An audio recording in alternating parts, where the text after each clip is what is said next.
Hey. I'm trying to situate myself. I have a really bad setup right now. Um, but I wanted to make a video and I wanted to make a video honestly, an honest video. I mean, all my videos are honest, but I feel like if I would have had my shit together for this video, it would have been less honest. Um, so you guys know if you've been watching my videos, if you follow me, if you're my friend on Facebook or anything like that, um, you know that I've been in a slump of sorts. I haven't been posting as much. I've talked in the videos I have posted about being in a certain place emotionally and mentally, and it's been one common response that I've been getting to those videos and to the posts I've been making on my personal Facebook page that has inspired me and compelled me to do this video. So, the biggest thing people say when I post something about my anxiety or about how I'm feeling, the number one thing that I get is thank you for being transparent. Thank you for your honesty. Thank you for being so open. Um, and I love that, like, saying I love is a strange way of putting it, but I find comfort in the fact that the crazy that happens up here is in some way, shape, or form beneficial to anybody else. I want to say that first of all. Um, to know that even though I'm going through a rough time, me going through it and working through it is somehow going to help somebody else in a rough time. Or maybe it will prevent them from having a rough time. I don't know. Um,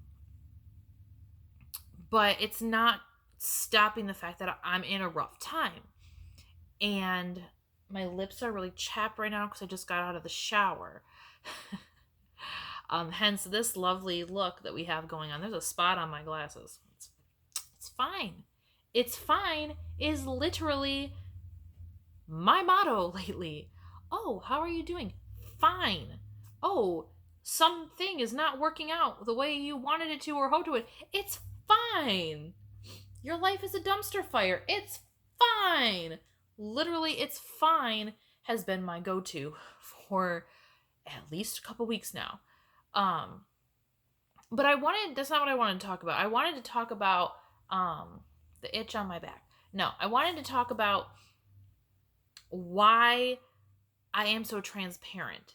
Why I say things in my videos and why I say things on social media that maybe some people don't feel is appropriate, or maybe they don't feel I should be sharing, or it doesn't make sense to them, or I don't know. I just know some people don't like it. And I want to kind of defend that and explain it. I have before. Never like in this kind of a format, so we'll see what happens. I talked about this a little bit in some of my really early videos about how I tried to and managed to, in a way, cope or deal with my sexual abuse as a kid. And so I'm going to touch on that for a moment because why not bring up probably the worst experience of my life over and over again? It's fine. It's fine. When I was in high school, I was in a psychology class and I had the opportunity to do a research project, a report on a topic. The topic that I chose was dissociative identity disorder. As a high school kid, I knew nothing about it. I was like, ooh, multiple personalities. This is sexy. I want to learn about it. Not really knowing at the time how that project was going to literally change my life. So I did this project, and as part of the research that I did for the project, I read an autobiography by a gentleman who, as an adult man,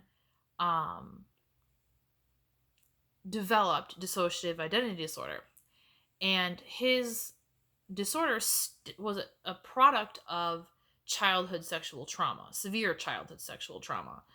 And the book that he wrote was kind of like his way of saying, this is what happened to me, so I'm going to tell my story, but I'm also going to kind of show you the discovery process and the management process and how I got to where I am today. He ended up using his disorder as an inspiration to go back to school and become a psychiatrist. The book is one of the best books I've ever read. I loaned out my copy of it a long time ago and never got it back. But it's called First Person Plural, and I highly recommend that to everyone. It's a good book. But that book and his story is kind of what triggered something for me, because up until that point, there were people who knew what had happened to me. I had talked about it with friends, I had talked about it with family, but it was still kind of like a hush hush, like we don't talk about it. It's just, we don't talk about it, and we don't think about it, we don't deal with it. It's just there.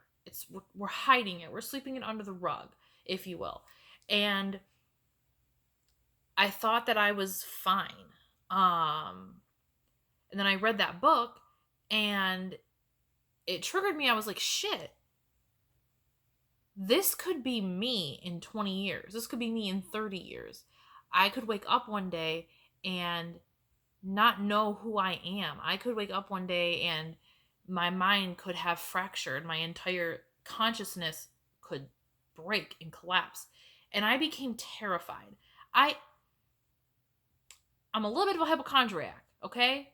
Little bit. That's another story. But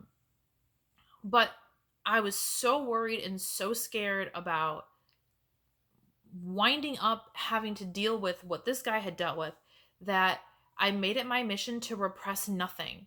That I was not going to repress what had happened to me. I wasn't going to sweep it under the rug. I was going to tell everyone. I was going to talk about it. It was going to be, hi, my name is Felicia. I was sexually abused as a child.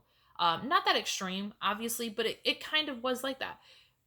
When I made new friends, it was something that came up quickly. I talked about it openly with as many people as I could because I was terrified. And I tried to figure out the ways that my trauma had helped form me into the person that I was becoming as a teenager, as an early adult. And I made all these strides to overcome and manage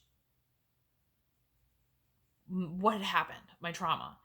And for a really long time, I thought that I had done the best thing. I thought that I had fixed myself, that I was fine. But I'm not. And it's not fine. But being vocal about things, being an oversharer, being someone who is an open book, who will tell you, it doesn't matter how much nonsense it might sound like, even to me, I'm going to express it. As far as my emotions and my feelings are concerned. And now that lately I've been, in the last few months, I've really been understanding that I do have issues that I need to deal with. That there are things that I should be working on managing, identifying, and overcoming in whatever ways. I'm trying to be vocal about that because it scares me. I don't want to cry in this video, and I feel like that's the direction I'm going in. For me, being open and honest and being transparent is a purely selfish coping mechanism. It's the more I'm putting out there, the more terrified I am of whatever it is that I'm talking about. Lately, it's been my anxiety. And I only very recently realized that the anxiety that I've always had and always knew that I had was more than just, oh, hey, you have anxiety, chill the fuck out. That it was like capital A anxiety, that it was probably I should have tried dealing with this as a youth. Probably I should be seeing a healthcare professional. Probably there's medication I should be taking. Um, that's a new development for me. So when I identify that something's happening, that I'm going through something, and that it is anxiety related, my first instinct is share, is talk about it. Because for me, talking about things helps. Kind of. Um, like today, I had a lot of anxiety issues with feeling, oh my God, I'm getting emotional and my nerves are hurting me. I'm going to have to take my magnesium after this. Today was a day where I felt like everything I said to every person I talked to was the wrong thing. Oh, hold on one second. Okay, I took a break. Hubby came home, excuse me, and I took my vitamins because my nerves were starting to hurt, and I don't remember exactly what the last thing I said was. But I was saying how I felt like everything that I said today was wrong, and that literally every person I talked to today, somehow I made them not want to be my friend anymore. That's just every conversation. Everything I said to every single person I talked to today, that's how anxiety told me things went. And what's frustrating is that I am rational enough and logical enough and intelligent enough and self-aware enough to know that that's not true. To know that maybe people are busy and have lives, or maybe people are busy and have lives. That's really it. People are busy and they have lives. I know that. I know that not everybody is like eagerly waiting a message from me so that they can talk to me. That's not how life goes. I mean, I have my phone on me a lot and I'm on my phone a lot for many different reasons, but not everybody is that way. So I know that. I'm aware of that. I know for a fact that two of the people who I have been talking to today, one was super busy, and the other one has enough of their own crap going on that the last thing that they need to do is be involved with my crap. And I understand that wholeheartedly. So I know that it's absolutely irrational. I know this is not true. It is not the case that people hate me. But that's not what my anxiety tells me, ladies and gentlemen. My anxiety is telling me, even now, still, that I've admitted that and said it out loud that it's not true. My anxiety is still in the back of my head saying, honey, no, they don't want to talk to you. You said something and made them angry, or you said something and offended them, or you said something and hurt their feelings, or you said something and just freaked them the fuck out. Literally, that's how I feel about everything today. And it's really frustrating. This video was already longer than I wanted it to be. It's really frustrating because I don't know what to do about it. That's my problem with everything I'm dealing with, is everything is so new to me that I don't know how to deal with it. I don't know what to do. So my go-to is just to be annoying. Even if you're a person who I think currently hates me because of my actions, I'm going to send you 75 messages and be like, oh my God, I'm sorry, I'm a fuck up. Please don't hate me. Because that's helpful.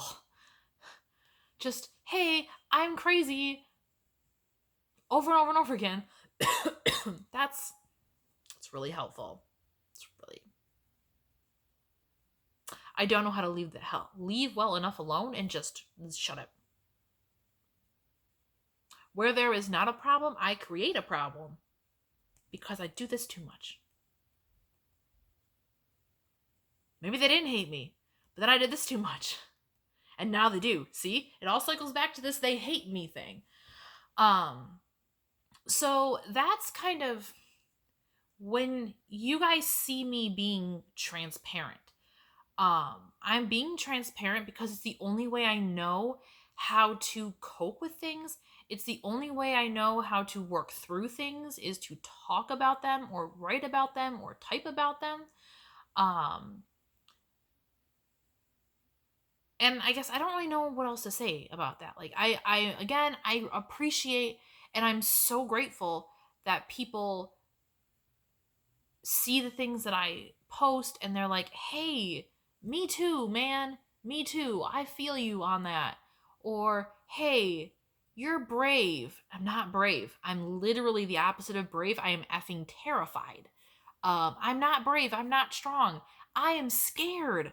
I am scared and confused and have no idea what's going on. I'm just now learning as a 33-year-old that shit's fucked up in my head. And I don't know what to do about it. And I don't have time to go see a healthcare professional. I don't even know if the insurance that I have covers it. So that's what I wanted to say. That's what I wanted to say about being transparent. For me, that's what I wanted to say about what's going on in my head. And I'm really hoping that my magnesium and my B vitamins kick in because I don't know, this will be the last thing I say. Because again, this video was way longer than I wanted it to be. It was supposed to be a short one. When I get really emotional, negative emotions, like when I get really sad or really upset or really angry, my arms and my hands and my fingertips tingle, hurt sometimes. It's a nerve thing. It's a real nerve thing, I learned. There's a name for it. I can't remember what it's called. But the magnesium helps a little bit with that. So does the B vitamins. It's also what helps my migraines. So yeah, I don't want my fingers to hurt anymore. I don't want to feel things anymore. That's a lie. I do. I just want to feel the happy things. So here I am looking like a hot mess. Looking like a hot mess. And ooh, I feel warm now. My hair covers my shoulders. I will talk to you guys later, and I hope you all have a good day, and I love you very much, and I'm sorry for being a Debbie Downer, and I'm sorry if I've made you all hate me, because now I'm going to think that all the number of you who are subscribed to my channel are all going to unsubscribe because now you hate me, because I done fucked up again. I love you guys.